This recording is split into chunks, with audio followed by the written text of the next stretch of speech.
2026 தமிழ்நாடு சட்டமன்ற தேர்தலில் பெரும் எதிர்பார்ப்புக்கு மத்தியில் விஜயனுடைய தமிழக வெற்றி கழகம் மிகப்பெரிய வெற்றியை பெற்றது. தான் போட்டியிட்ட முதல் தேர்தலேயே அந்த கட்சி 108 இடங்களில் வெற்றி பெற்று மற்ற கட்சிகளின் ஆதரவோடு ஆட்சி அமைச்சிருக்கு. தவிக தலைவர் விஜய் முதலமைச்சராக பதவியேற்றிருக்கிறாரு. இந்த நிலையில அந்த கட்சியில் இளம் வயதினர் தொடங்கி மூத்த அரசியல்வாதிகள் வரைக்கும் பலருக்கும் தேர்தலில் போட்டியிட வாய்ப்பு கொடுத்தாரு. அப்படி விருதுநகர் மாவட்டம் சிவகாசி தொகுதியில கீர்த்தனாவை வேட்பாளராக நிறுத்தினாரு விஜய். அதுல வெற்றி பெற்று இன்று ஒரு இளம் பெண் அமைச்சராக பதவியேற்றிருக்காங்க கீர்த்தனா. இவங்களோட பின்னணி பற்றி தான் இந்த வீடியோல பார்க்க போறோம்.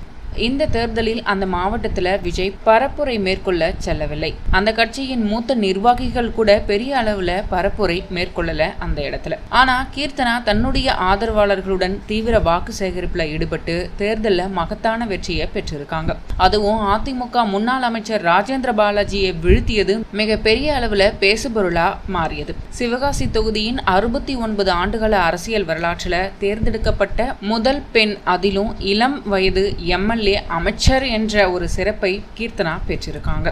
மதுரை காமராஜர் பல்கலைக்கழகத்தின் கீழ் உள்ள கல்லூரியில் கணிதத்தில் இளநிலை பட்டம் பெற்ற கீர்த்தனா பிறகு புதுச்சேரி மத்திய பல்கலைக்கழகத்தில் புள்ளி விவரத்துறையில முதுகலை பட்டம் பெற்றாங்க. இதனையடுத்து தனியார் நிறுவனத்தில் பணியாற்றி வந்த அவங்க அதனை ராஜினாமா செய்துவிட்டு தமிழக வெற்றி கழகத்தில் இணைந்து தேர்தலில் வெற்றி பெற்றிருக்காங்க. இந்த தேர்தலில் கீர்த்தனா 68,709 வாக்குகள் பெற்று சுமார் 11,670 வாக்குகள் வித்தியாசத்துல காங்கிரஸ் வேட்பாளர் அசோகனை வீழ்த்தியிருக்காங்க. இந்த தொகுதியில போட்டியிட்ட முன்னாள் அமைச்சர் ராஜேந்திர பாலாஜி 3ஆம் இடத்துக்கு தள்ளப்பட்டிருக்காரு.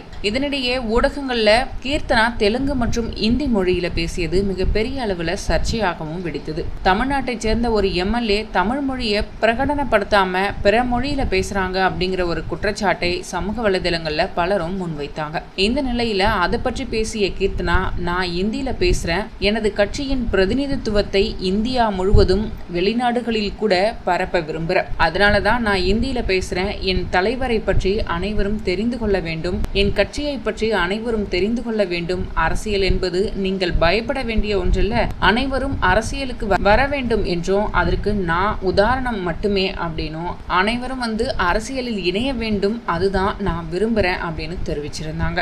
தற்போது விஜய் அவர்கள் முதலமைச்சராக பதவியேற்ற போது கீர்த்தனாவும் அமைச்சராக பதவியேற்றுக் கொண்டாங்க.